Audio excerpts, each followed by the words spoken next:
حضرت عمر بن خطاب رضی اللہ عنہ حضور کے اس دنیا سے پردہ فرمانے کے بعد کی بات ہے، حرم میں ہیں، جمعے کے خطبے کے موقع پر فرما رہے ہیں یا ساریت الجبل،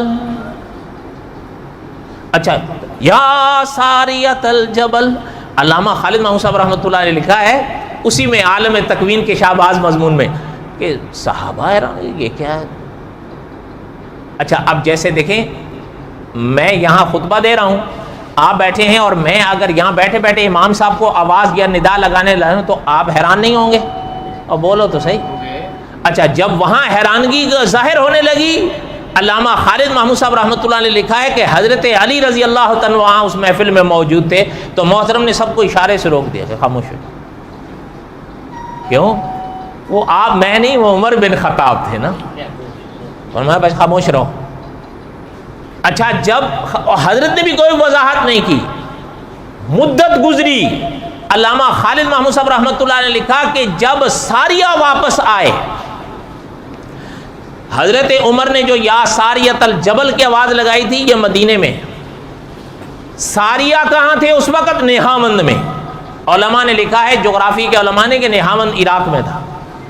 جب وہاں سے واپس آئے تب پوچھنے والوں نے پوچھا حضرت ساریہ سے کہ یہ کوئی ایسی بات؟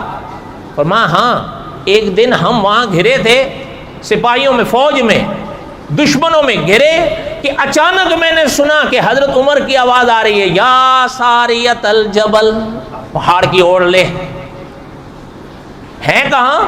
مدینے میں۔ آواز کہاں پہنچ رہی ہے؟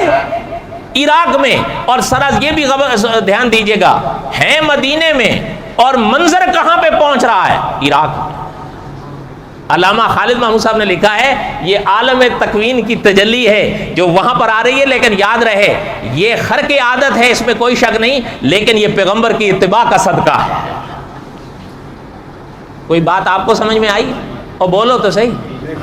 لیکن یاد رہے مولانا امین اکاڑوی رحمۃ اللہ علیہ یا دوسرے علماء نے لکھا ہے کہ بات کو سمجھیے گا، یا ساریت الجبل کا منظر مدینے میں کھڑے ہوئے دیکھ لیے تھے، اس لیے کہ قدرت کو منظور تھا نا، ابو لولو فیروز کو محراب میں نہیں دیکھ سکے۔